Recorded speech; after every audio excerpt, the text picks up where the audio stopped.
does this activity give them a sense of accomplishment? And does the activity feel enjoyable? Okay, and Christian's going to look at this more in the next slide.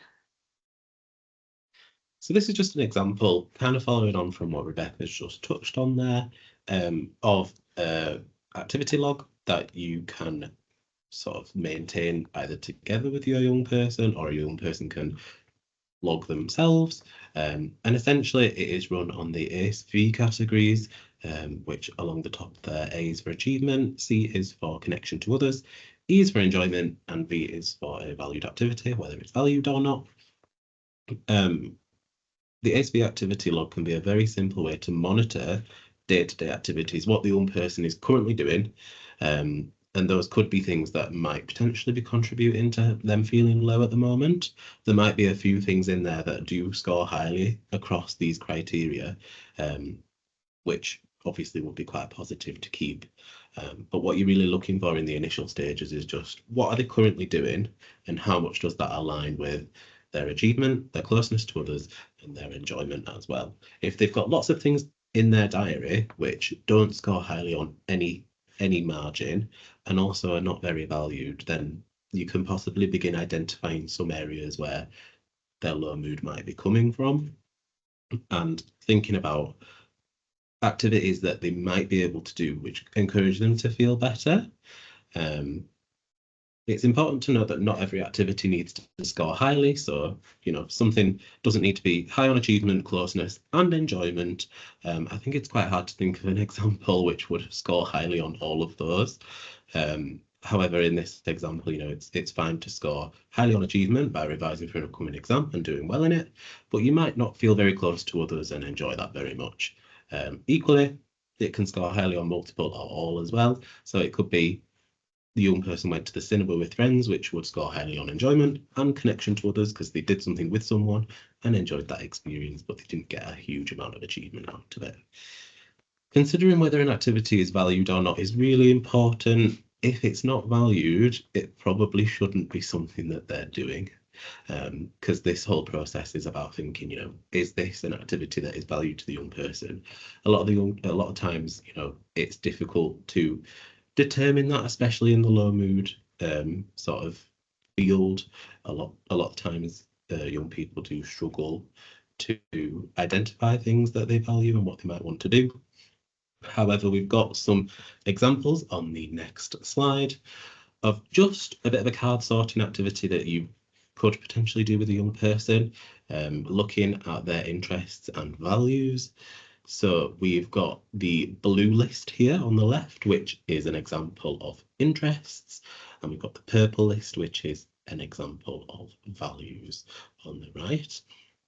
And you can simply use this activity, sort these different topics into, yes, this is something I like, or something that I do value, or something I'm interested in. You can have it as a maybe, this is something that I'm maybe interested in, or I'd maybe like to do.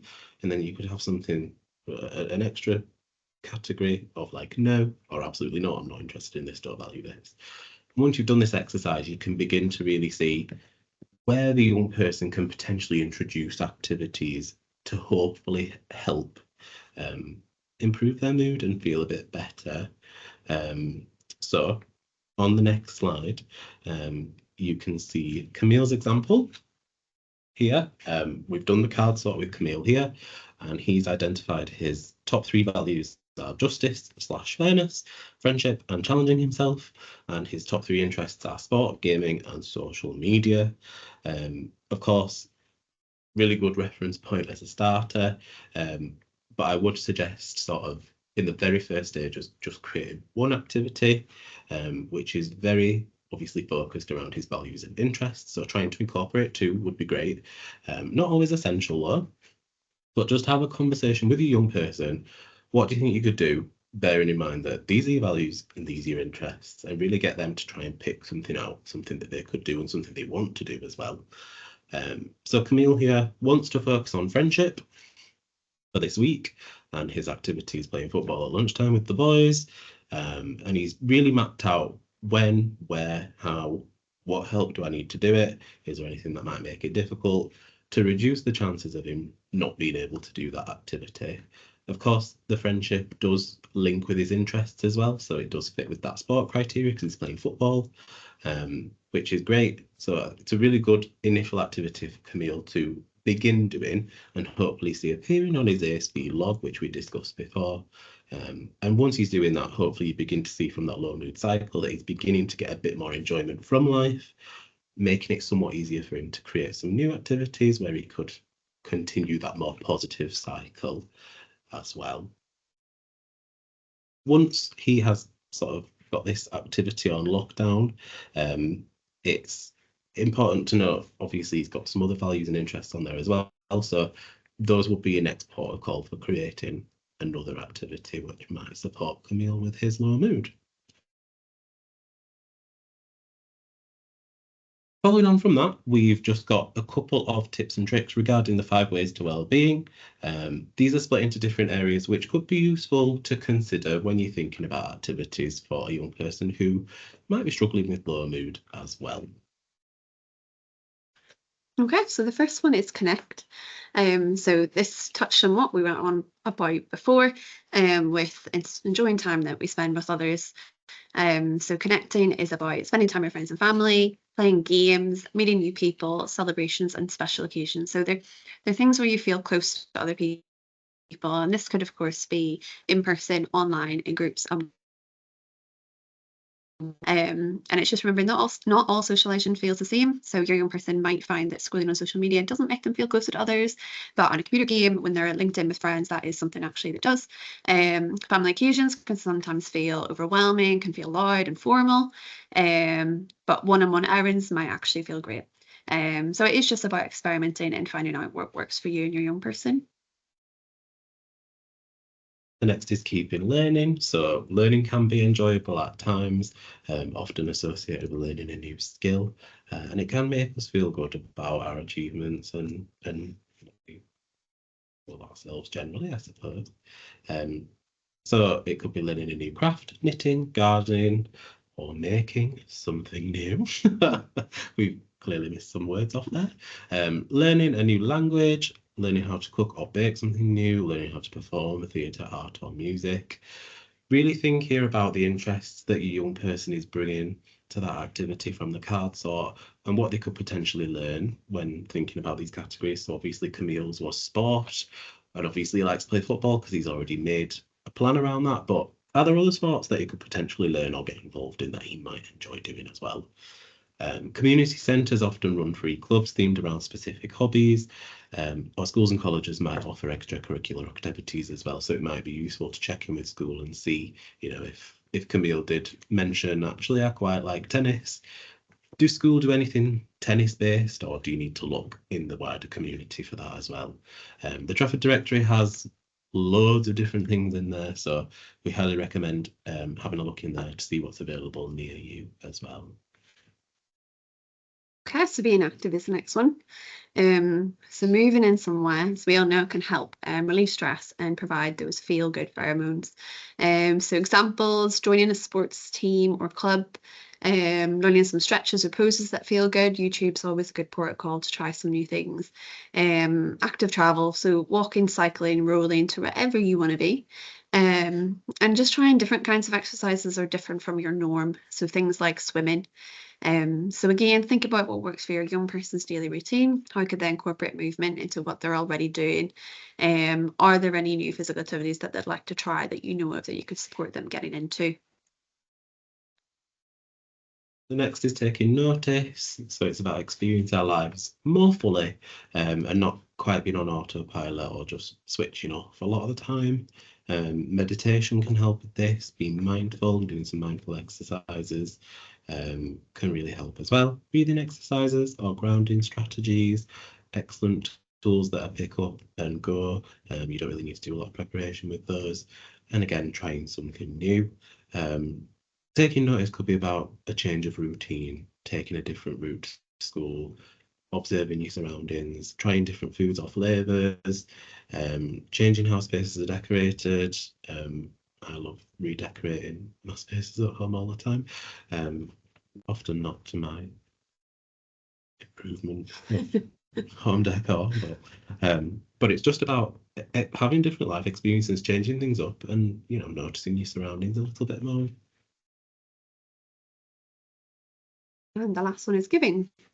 So recognizing that helping others often feels good and can boost our confidence and self-esteem. So it could be about teaching something to someone else, so something that you're good at, helping someone else to develop that skill, sharing that skill. It could be volunteering, supporting someone else, mentoring, and taking part in community projects. So for your young person, this might look like getting involved in something bigger, like a citizen science project, or doing something on a small scale, like helping a sibling learn to write a book. It might be a one-off, or it might be regular. So this again might be about reaching out to see what's in the community, or it might be getting in touch with your school as well to see if there's something you can support. Schools often have lots of mentor different things as well running that they might be able to support with. Just to mention about making a plan with a young person, it really comes into the slides that we were talking about before when we're encouraging the young person to think about how they can regulate themselves and that problem solving element around some of their emotions or distress as well. It can be handy to make a plan. So what helps when the young person's feeling upset? What would I like to be reminded of when I'm feeling low? So sometimes as a parent or carer, it can be difficult to know. So really making that sort of collaborative list with a young person can be helpful, and really direct you as a parent or carer on how you should respond to their low mood. And then obviously making a list of who the young person can talk to when they are feeling low. It really helps to create that sort of more wider than the home environment as well. So really encouraging, what school staff can you speak to? Is there anyone at school, any particular teachers that you like, or ahead of you potentially? But these are just things that can help a young person if they are struggling or have a bit of a relapse in their mood. Okay, so what next? So soon finishing up and just going through some slides that I've got different signposts into services about Trafford. Okay, so just about urgent support. So obviously 111 is our go-to if we're in any kind of crisis line. And so you can choose the mental health option when you ring 111, and there's helpline as well and information on that. And we will through the year run different webinars and different topics coming up, and there's one on self-harm in a little while as well, so you should get more info on that. Anytime support, so these are ones that you can access really anytime that are flexible. So Shout, Kooth, so Shout is the text messaging. Kooth is, there's lots of different self-help materials on there. If you sign up to that, it's all anonymous. And there is an online counsellor as well you can access too. So if you've got a young person that wants to keep things anonymous, doesn't want to share, or doesn't want to see anyone directly, that's quite a nice option. And Childline as well, again, website has lots of self-help materials as well. Okay, so groups and drop-ins. So these are just some examples of the ones that we signpost to. The Trafford directory really has everything kind of on there in different ways of filtering down and finding support.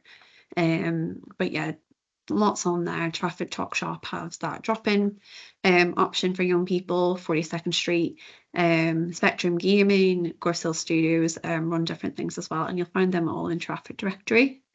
For parent care support, so there's different ones on there as well. So I'm a Parent, Get Me Out of Here, or the courses run at the Counselling and Family Centre, which is in Altrincham. I'm pretty sure they're fully funded. Cam Connections, I think, is not there at the minute, so that one's a little bit outdated. And then yeah, lots of resources and things on Young Minds as well. And specific support. So again, places we signpost to. So Trafford Sleep Services if there's difficulties with sleep. Autism Consortium, Spectrum Gaming, Trafford Carers, the Proud Trust. If there's anything that you want some help with or you're not sure what's out there, you can email trafford.skill@mft.nhs.uk, and a team member will be able to get back to you to give you some help with that. Okay, and I think that is us for today. So thank you so much for joining.